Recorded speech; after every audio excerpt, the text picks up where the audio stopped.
What time is it? It's morphin' time! Oh. No. Wait. It's topic time. Topic time! It's topic time. Hey everybody, welcome back to Frontline. Jay here with a topic time video. That's right, the Frontliners are now doing topic time videos, which means each and every Monday through Friday, you'll see one of us, and we'll be doing a topic time, which is a topical video of the week concerning geek culture, comic books, TV, toys, video games, you name it. We're going to be covering something that's very topical for that day, that week. And for today, I'm doing She-Ra and the Princess of Power. Now, if you don't know, if you were living on the rock, or, you just don't go online that much, which probably is pretty good for people not to. But anyway, if you don't know, She-Ra and the Princess of Power is just dropped on Netflix as of yesterday, Tuesday, November 13th, which was 3 days before it was originally announced to drop. And like all reboots and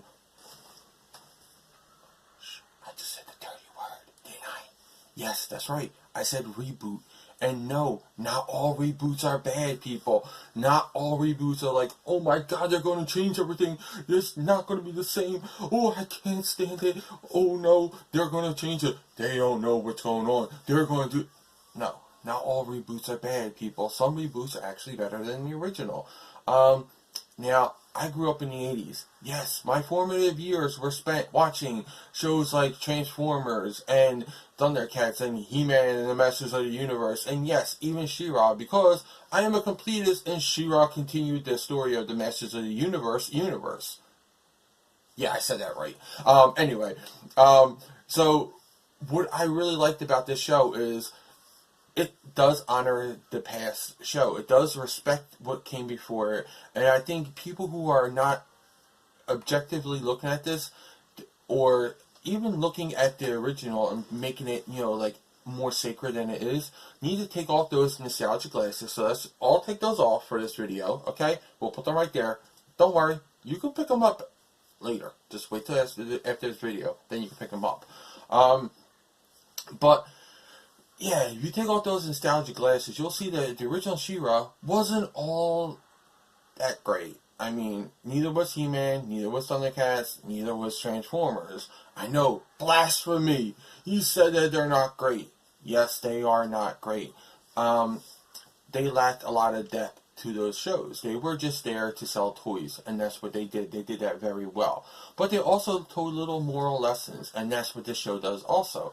But instead of beating you over the head with, little Lukey going, woohoo! Did you see the moral lesson of the day? No, you don't have that. What you do instead is that they weave it through the storytelling in a way that makes more logical sense to the child and to us watching, that we can accept it without having to be like, okay, this is the moral lesson of the day. Hasbro, take a lesson from this. Don't do what Ninja Skill did.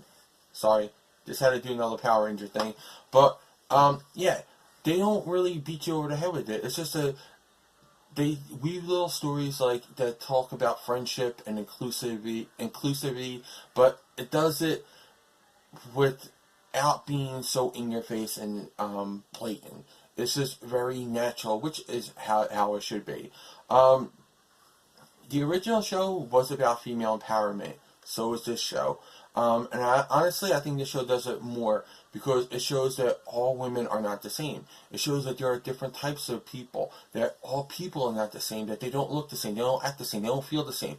Everyone's entitled to their own feelings, and that is what the show does. And it does the character development. It does character depth. Yeah, oh my god, She-Ra with depth. I mean, what is that? Yes, Andorra was kidnapped as a child and raised by the Horde in this, just like the previous show. But instead of just finding the sword and being like, I am She-Ra, and everybody's like, yay, she's She-Ra, even though she tried to, take over our world as the Horde Master just a little bit ago, now she's over here and she's our hero. All hail She-Ra, She-Ra's our leader. No, that's not what it does here. What it does here instead is that people aren't accepting of her at first, She has to prove herself.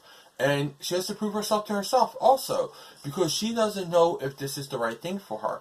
And I love the friendship between Catra and She-Ra. That is something that was not in the original. We have a conflict there. You know, She-Ra and Catra, or Dora, I should say, and Catra were friends when they were young growing up. They grew up together. Shadow Weaver has a relationship with Adora where it's almost like this mother-daughter relationship, which, again, tugs at different strings.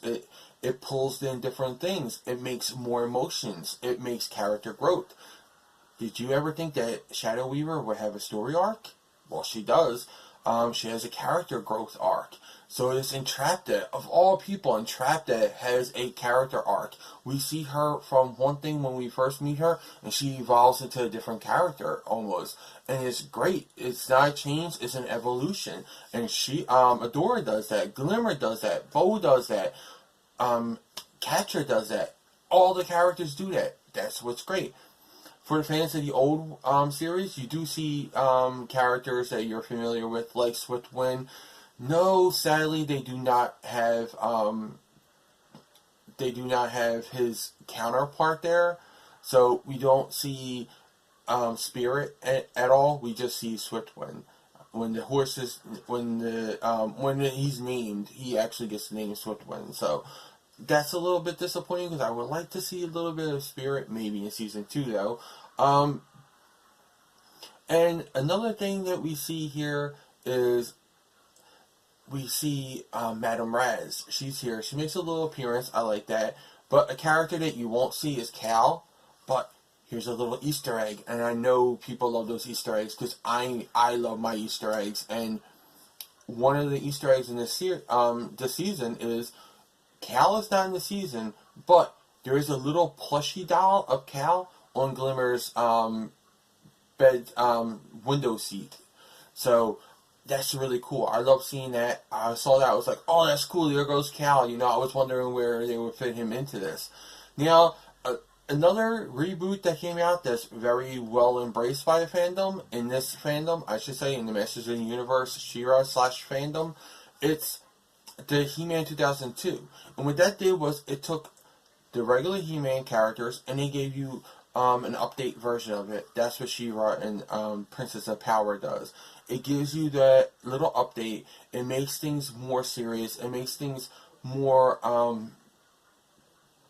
more entertaining, more depth to them. So I really like that. And then you have the animation, which was also a step up.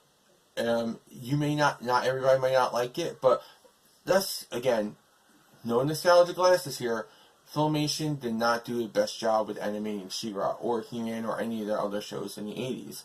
And DreamWorks, I love the animation. I thought it was great. The vibrant colors, the details to the art, all great. If you like Voltron Legendary Defender, which I absolutely love that show, you will like this art. It's similar, but not identical. It has its own little nuances to it, and it's its own thing, which is great, because you want it to be its own thing.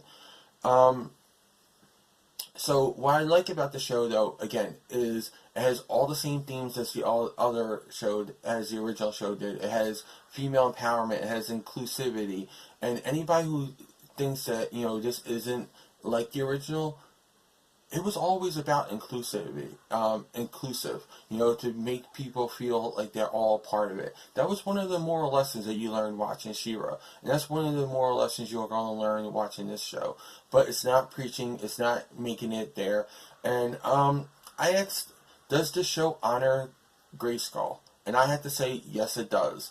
It does so the same way that 2002 He-Man and the Masters of the Universe does, but it does it with a little bit more heart and a little bit more humor. And that's the end of this Topic Time. So stay tuned tomorrow when you'll have another Topic Time video. And again, tune in every Monday through Friday right here on Comic Frontline, where we'll be doing a Topic Time video each and every day of the week. And until then, may the power protect you. Why, you didn't think I was going to do that?